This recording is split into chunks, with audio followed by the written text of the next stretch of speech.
An ambitious plan to clean up the oceans. Forbes reports the Ocean Cleanup, a non-profit organization, has launched a beta cleanup system to collect plastic from the ocean. According to the organization, there are about 1.8 trillion pieces of plastic on the surface of the Great Pacific Garbage Patch. The organization has come up with a cleanup system that consists of a 600-meter-long floater and a 3-meter-deep skirt to prevent the plastic in the ocean from flowing over it. The system would also take advantage of natural forces such as the wind, ocean currents, and waves to propel the system forward and form a U shape naturally to concentrate plastic in the center. The cleanup system is also fitted with solar-powered lights, cameras, sensors, satellite antenna, along with anti-collision systems. A support vessel would come by periodically to take out the plastic gathered by the cleanup system, which would then be recycled and turned into products. This is just the first fleet. The organization eventually plans to launch 60 more fleets in a year or two. Business Insider reports some researchers worry the system might be harmful for marine life and could trap sea creatures as well. Meanwhile, others worry plastic parts in the ocean might be deeper underwater than the device can reach and claim it might be a much more complex task to remove such pollutants. Going green. South Korea and Egypt are building an agricultural city in the desert. Two unlikely partners are in a scientific collaboration that could see a desert turn green within the next half year. South Korea and Egypt are teaming up to build an agricultural city in the North African nation's Qattara Depression sinkhole. The 6-month, $10 billion project will see 50,000 greenhouses constructed by Egyptian workers and managed by Korean experts. Several solar and desalination plants are expected to be built at the site.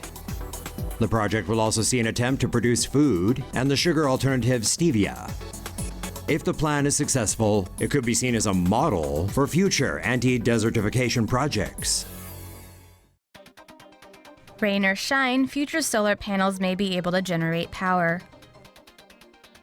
Scientists in China are producing solar panels that can produce energy from the last source you'd expect when we're talking about solar energy: rainwater. In a typical solar panel, photons from a light source knock electrons free from atoms within the panel, and the action generates a flow of electricity. Although solar power technology has been getting increasingly efficient, there's still the tiny problem that solar cells can't produce any power when it's raining. Researchers are introducing a new type of solar panel by adding a layer of graphene or carbon atoms arranged in a honeycomb structure to dye-sensitized solar cells. A flexible layer of indium tin oxide and plastic is included underneath.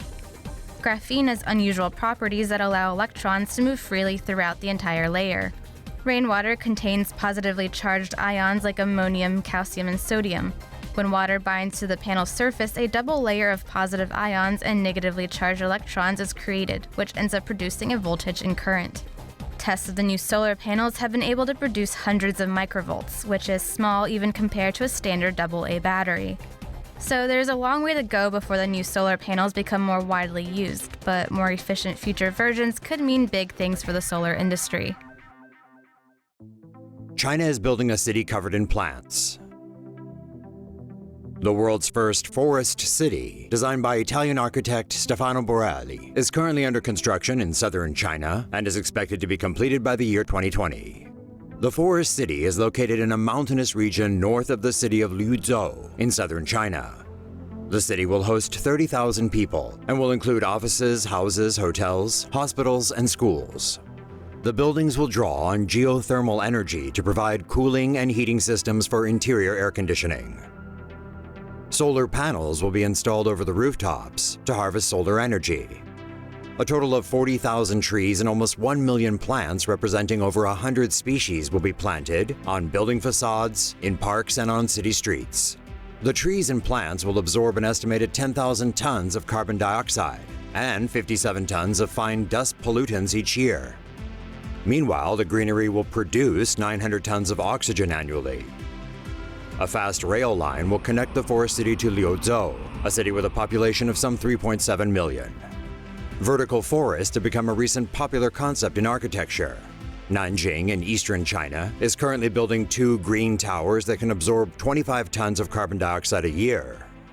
Taipei City in Taiwan is also building a carbon-eating tower, which reportedly will be able to absorb 130 tons of carbon dioxide emissions a year. Green energy boat set to circumnavigate the globe. A self-sufficient boat run entirely on emission-free energy is soon to set to embark on its maiden voyage around the world. The Energy Observer is a multi-hulled catamaran and former racing vessel that's being converted into a green vessel. It will be equipped with 130 square meters of solar paneling, 2 vertical-axis wind turbines, and 2 reversible electric motors. Its green technology allows the boat to run emission-free on solar and wind power during the day. The vessel will also be fitted with electrolysis equipment to produce hydrogen from seawater. The hydrogen will be stored in tanks and used to power the boat's fuel cells at night, or when there is no sun or wind. The Energy Observer will begin a 6-year-long journey in spring, stopping in 50 countries and 101 ports of call as it circumnavigates the globe. The 4.2 million euro vessel is currently sitting in a shipyard in Saint-Malo, France, awaiting the start of its years-long trip. Solar window blinds can block and harvest sunlight. A California startup has designed window blinds with solar panels that can block out sunlight while harvesting solar energy from it. Each slat in solar window blinds is equipped with monocrystalline solar panels, which can harvest solar energy. The blinds can also track the path of the sun's position and automatically change the angle of the slats to optimize its absorption of sunlight. The company claims the blinds are able to generate up to 100 watt-hours of energy for every square meter when mounted on the outside of a window, or half that amount when mounted inside. Although the slats can automatically change their angles, the blinds can also be manually controlled via an app. The company is hoping to raise $50,000 from Kickstarter in order to mass-produce the solar window blinds. Harvesting energy from the sea.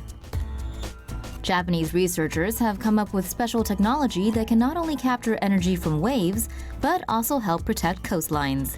A team from Okinawa plans to set up energy harvesting turbines near tetrapods, which are concrete structures placed along the shore to weaken the force of incoming waves and prevent erosion.